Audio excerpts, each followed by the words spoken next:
Hello, my name is Maria Campbell, and I'm from Gabriel's Crossing, Batoche, Saskatchewan. And I'd like to thank the Kloppenburg family for this award, and also the Saskatchewan Writers Guild and the people who nominated me. I feel very honored and privileged that I'm receiving it when I think of all of the writers that have worked so hard and have done much more writing than I have. So I want to thank all of you and thank the people who buy my books, and I'd like to thank my family for all their support. Thank you.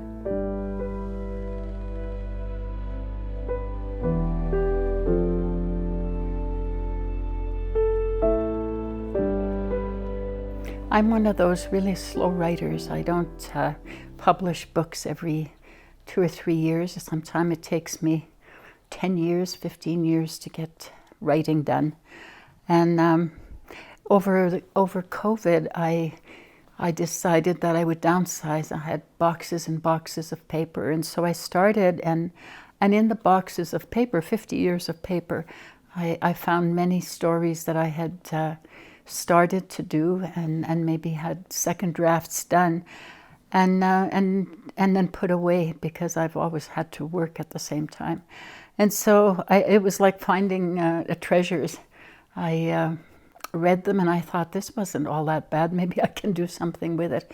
And so I ended up with a pile of stories that I'm working on now. And one of them is a collection of stories that I translated from Cree to English. And they came out of many years that I spent with an old woman from Poundmaker. Her name was Mary Pimmy, and she was the daughter-in-law of Chief Big Bear, who was one of the chiefs in the 1885, what we call Kagimayakamga, when things went so wrong in our province. I published a very short piece of that from Acclaimed magazine in 1975. I did the interviews with her in 1974. Right up until her death. And so this was my introduction to Mary, and I'd like to read it to you. When I think about it, there is only death and pain. My childhood is one of hunger.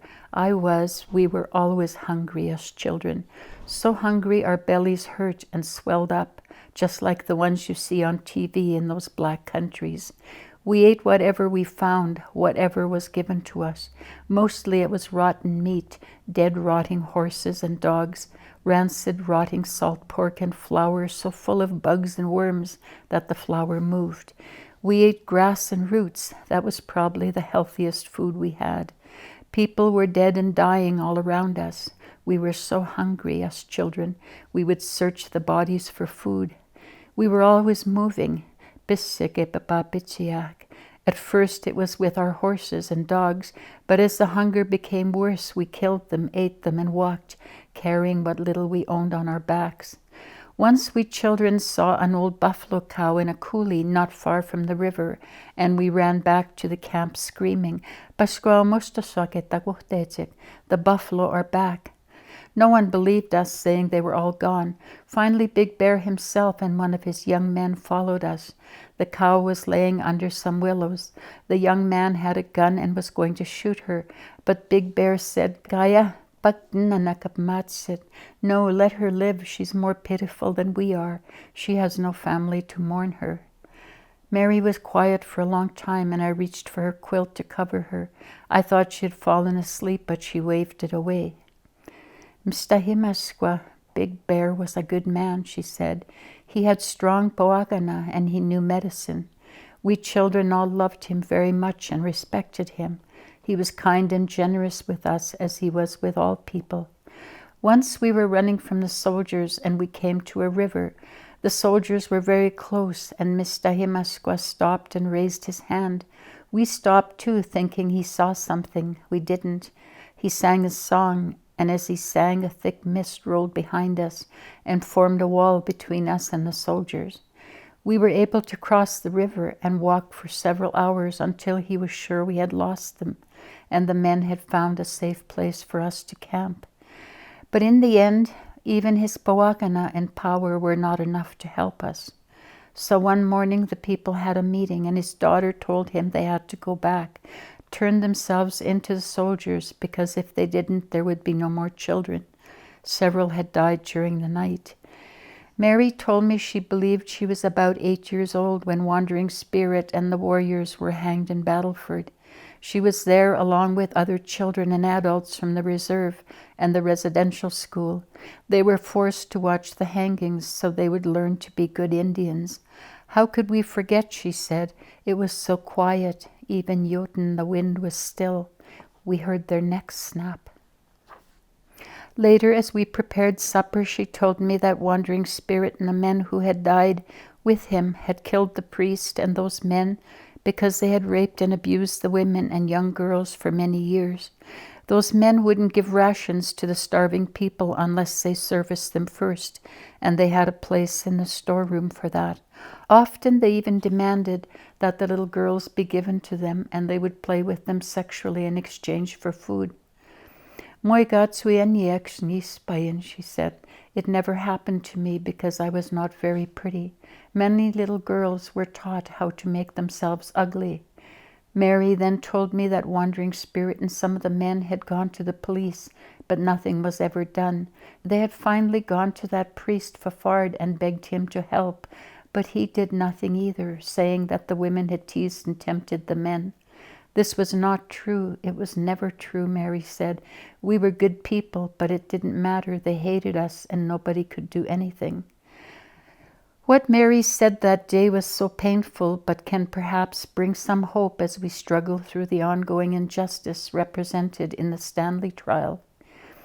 I would like to end with the words she shared with me in her last Atimuin in 1975.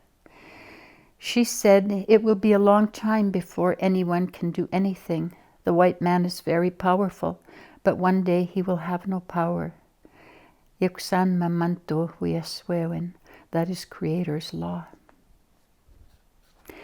Colton Bushy was shot and killed on the Stanley farm in west central Saskatchewan on August 9th of 2016.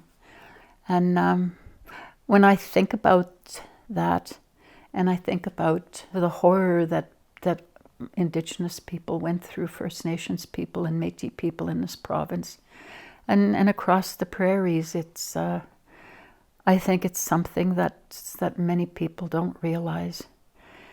The other thing that I think that Mary really pointed out to me as a young woman and a young writer coming to her and asking her for stories, and I've never really forgot that, as she said, the people who came here, the new immigrant people, the settler people, came here because they were being persecuted in their own countries.